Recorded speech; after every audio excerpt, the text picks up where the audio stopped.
Salam Blender Indonesia. Assalamualaikum warahmatullahi wabarakatuh. Semoga kita berada dalam kondisi yang sehat selalu, sehingga pada malam hari ini saya ingin menjelaskan dan menjawab, sekaligus menjawab pertanyaan salah seorang petani yang sangat bagus sebenarnya untuk kita bahas. Pertanyaannya cukup simpel. Pak Pendi, saya punya lahan, di mana lahan saya ini dengan tetangga saya itu, yaitu saudara saya, adalah ditanam pada waktu yang sama, ladangnya bersebelahan, pola pemupukannya sama, dan saya mupuk dia mupuk, kok beda hasilnya Pak Pendi.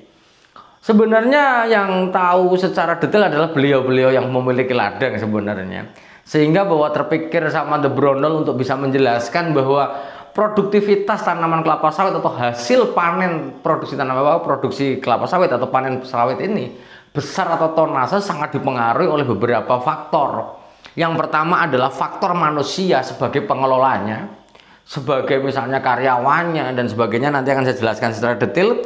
Kemudian kultur teknisnya, cara budidayanya, kemudian bahan tanamnya atau bibitnya, dan yang keempat adalah lingkungan atau iklim dan tanah.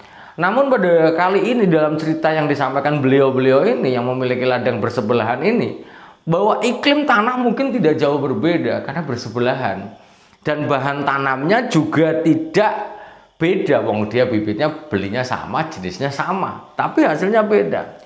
Apakah mungkin Pak Meli? Jawabannya mungkin sekali. Karena masih ada dua faktor atau dua variabel yang akan menentukan besarnya produksi kelapa sawit yang mereka miliki. Yang pertama adalah dari manusianya. Kalau misalnya bahwa di dalam pengelolaan perkebunan kelapa sawit atau mengelola budidaya kelapa sawit, di sini ada faktor manusianya. Faktor manusia adalah mungkin faktor tenaga kerja yang mengelolanya, sehingga apakah dia mungkin sistem panennya sama atau tidakkah? Sistem songgo yang dilaksanakan itu sama atau tidakkah? Karena masih banyak faktor variabel yang ada. Kemudian di pola pemupukan yang sama, apakah memupuknya juga sama? Memiliki standar pemupukan yang sama.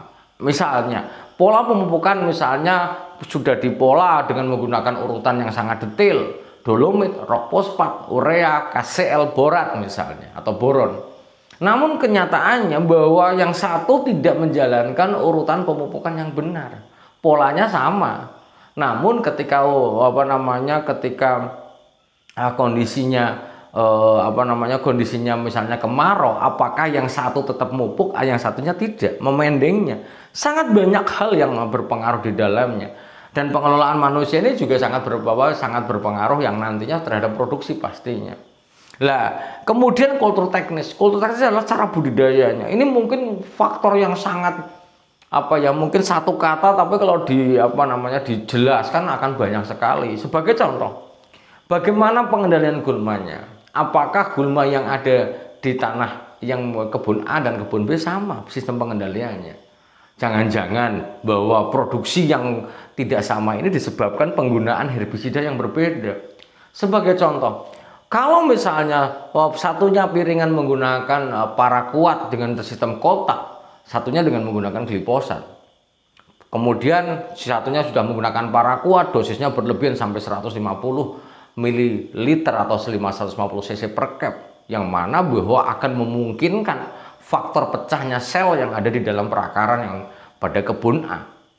Glifosat yang sana menggunakan standarnya, misalnya menggunakan 80 cc, 90 cc dengan kondisi perhitungan atau cara aplikasi yang benar, mungkin akan sangat berbeda.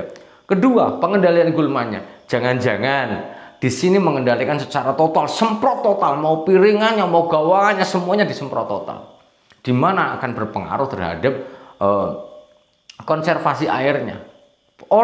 Kebun yang selalu disemprot total, maka ketika musim panas atau musim kemarau, dia akan trek duluan dibanding yang menjaga vegetasi yang di sana. Misalnya Nephrolepis, adanya gulma Nephrolepis atau pakisan lunak sekali yang bisa kita pertahankan untuk bisa membantu kondisi sistem perairan yang ada di sana. Ketika kemarau, yang turun mana? Kebun yang akan disemprot total pastinya, dibandingkan dengan kebun yang tidak disemprot total, yang hanya disemprot adalah TPH-nya, pasar pikulnya, piringannya. Sementara kebun B Yang kebun yang pertama adalah disemprot total, mau piringannya, mau gawangannya, semuanya seperti halus, tidak ada gulmanya. Karena tidak semua, kalau di dalam mekanisme pengendalian gulma menggunakan istilah mengendalikan. Apa yang perlu dikendalikan? Tidak semuanya diberantas, kecuali lalang dan anak kayu. Masih banyak sistemnya. Kultur teknis yang selanjutnya, bagaimana sistem tunasannya? Bagaimana sistem songgo yang ada di kebun A dan kebun B? Seandainya kebun A songgo 1, sebelum sana tidak pakai songgo misalnya, pasti akan berbeda kondisinya. Hal inilah yang sering sekali di dalam kita mencoba membandingkan dengan kebun tetangga, tapi kita tidak mencoba membandingkan faktor-faktor yang banyak ini di dalam faktor penentu hasil panen kelapa sawit. Dan yang terakhir mungkin di dalam lingkungan atau iklim tanah ini ada satu yang mungkin membedakan.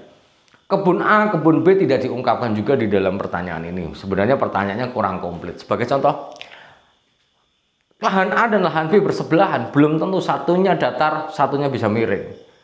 Atau kedua-keduanya miring, atau kedua-keduanya datar. Ada kemungkinan sistem yang tetangganya datar, sebelah sini miring, walaupun bibitnya sama, pola pemupukannya sama, namun faktor kehilangan di yang miring akan jauh lebih besar, apalagi dengan menggunakan top dressing atau sistem pemupukan yang disebar saja.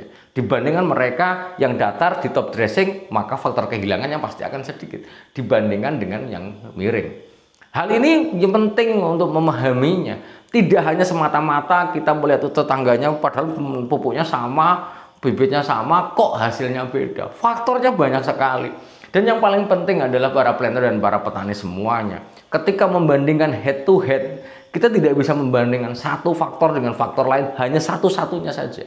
Tapi adalah faktor lain yang mungkin akan faktor yang akan menentukan potensi produksi kelapa sawit itu sendiri.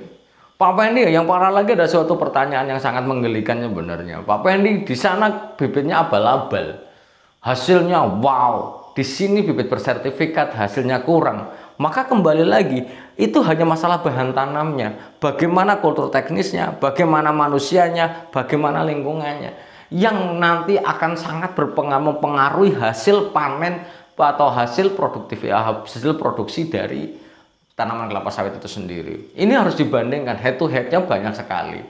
Mungkin itu penjelasan dari The Brondol bicara tentang perbedaan yang signifikan dari hasil panennya. Para planter dan para petani semuanya, benang merahnya adalah ketika kita pengen menghasilkan hasil panen yang sempurna, yang tinggi, maka kita tidak bisa lepas dari 4 faktor ini. Di mana bahwa ditanam pada kondisi lingkungan yang sesuai dengan produktivitas, yang mendukung produktivitasnya. Misalnya tanahnya kelas 1 atau kelas 2, iklimnya sesuai dengan kondisi pertumbuhan optimal pada kelapa sawit.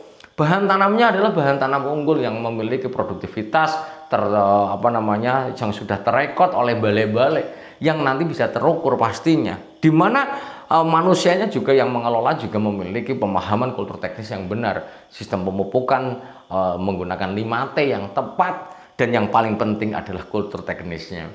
Sebagus-bagusnya bibit, setepat-tepatnya tanahnya, sepesona manusianya, namun kultur teknis yang tidak tepat akan membawa hasil panen yang tidak tepat. Keempat faktor ini akan mempengaruhi pastinya. Begitu. Jadi bagaimana mengevaluasi kebun memiliki produktivitas yang rendah?